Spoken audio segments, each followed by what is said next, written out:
कहानी का शीर्षक लकड़ी का धुआं। बाहर बर्फ गिरी जिससे जमीन पर तेज सफेद परतें छा गईं। केबिन के अंदर कारमेन ने पक्के हरे सोफे को छोड़ दिया और विशाल बैठक कक्ष के चारों ओर देखा। उसके और मैचिंग रिक्लाइनर के बीच एक गोलाकार गलीचा, एक पत्थर की चिमनी और पुरानी कुकबुक और एक छोटी लकड़ी की ट्रेन से भरी ओक अलमारियां थीं। वियोला 2 मग, एक हॉट पैड और एक पुनः प्रयोज्य किराना बैग लेकर दूसरे कमरे से लौटी। उसके फोन की रोशनी तेजी से चमक रही थी, जो सभ्यता से इतनी दूर एकमात्र उपयोगी चीज थी। मुझे कोको मिला। यह पेपरमिंट है, आपका पसंदीदा, वियोला ने कारमेन को एक मग की पेशकश करते हुए कहा। कारमेन ने मन में सोचा कि पुदीना उसका पसंदीदा नहीं है, लेकिन उसने कुछ नहीं कहा। इसके बजाय वह फर्श पर बैठ गई और कोको स्वीकार कर लिया। वियोला ने कैस्टेरॉन केतली से कप भर दिए। उसके रूबी पेंडेंट ने आग की रोशनी पकड़ ली, कपों से भाप निकली और वियोला का हाथ पकड़ लिया।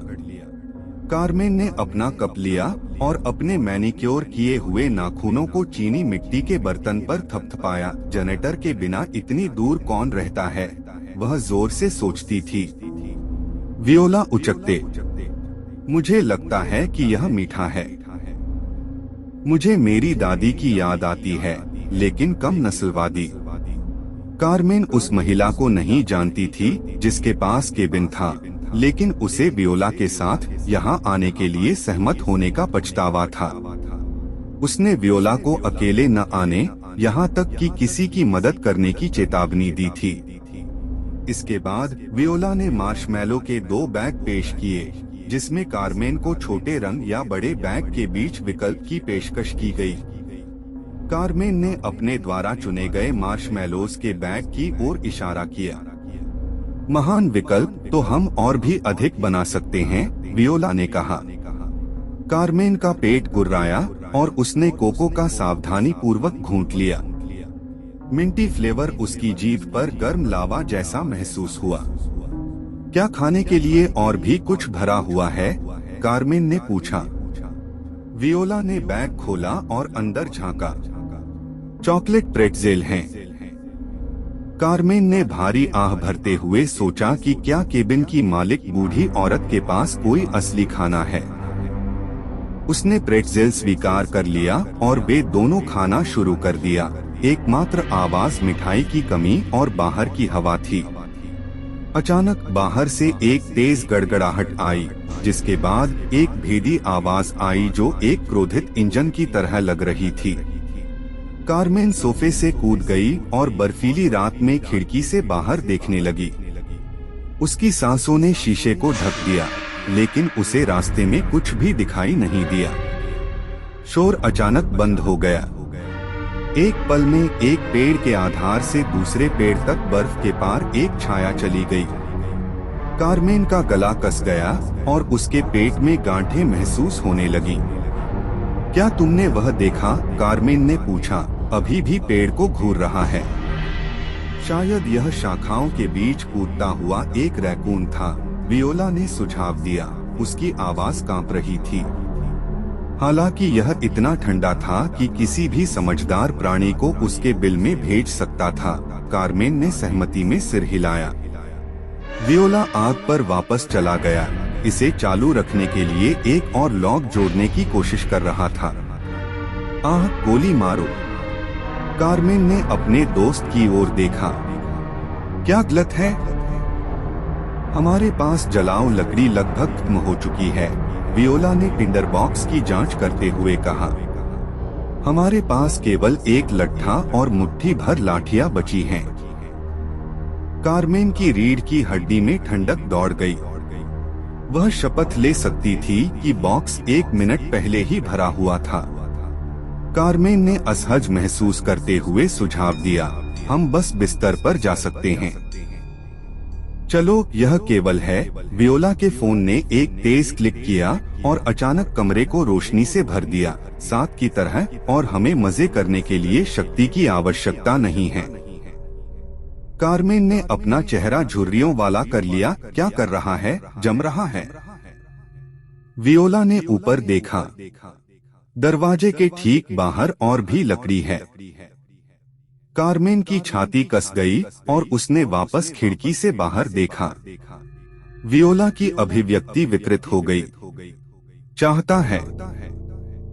हवा में चुभने वाली खुरचने की आवाज आई, जिससे कारमेन ने अपने कान बंद कर लिए। हालांकि ध्वनि तेजी से गायब हो गई। समय ऐसा महसूस हुआ जैसे यह सिर्फ एक क्षण या अनंत काल हो सकता था। आखिरकार कारमेन के फेफड़े फिर से काम करने लगे। वियोला ने अपना कोट पहना। उसका नकली फर हुड और आस्तीन गुच्छेदार थे। आप गंभीरता से वहां नहीं जा रहे हैं, कारमेन ने कहा। हमें और अधिक जलाऊ लकड़ी की आवश्यकता है और मैं जानना चाहूंगा कि वह क्या थी। लेकिन हमें यहाँ दुबकने का कभी पता नहीं चलेगा, वियोला ने उत्तर दिया। उसकी आवाज थोड़ी कांप रही थी। यदि कोई पेड़ छत पर गिर जाता है तो हमें बर्फ को अंदर जाने से रोकने के लिए कुछ करने की आवश्यकता हो सकती है। वह शोर किसी पेड़ के गिरने जैसा नहीं लग रहा था, लेकिन चूंकि कारमेन ने कभी एक भी नहीं सुना था, इसलिए वह वापस बहस नहीं कर सकी। वियोला ने अपने फोन की लाइट चालू कर दी। 1 मिनट में वापस आए।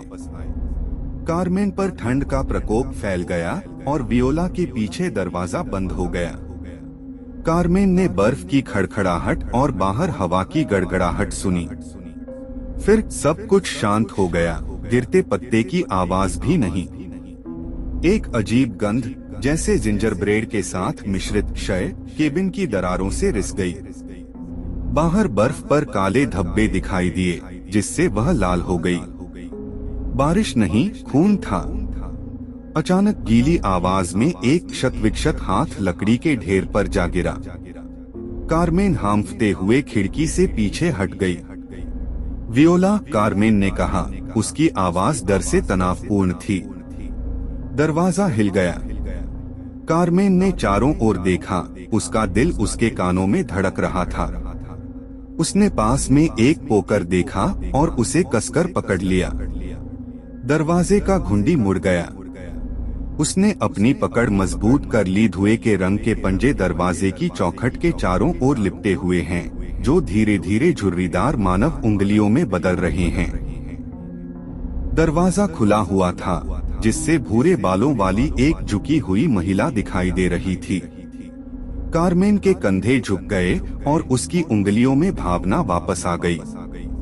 बूढ़ी औरत ने अपना सिर झुकाया और मुस्कुराई, जिससे दांतेदार दांत लाल रंग से टपक रहे थे। उसकी उम्र धब्बेदार छाती पर वियोला का रूबी पेंडेंट लटका हुआ था। कारमेन ने गहरी सांस ली। बुढ़िया का धुआं उठने लगा और उसका शरीर फीका पड़ने लगा। पोकर कारमेन के हाथ में हिल गया। सारी आवाजें गायब हो गईं और अंधेरे ने उसे घेर लिया।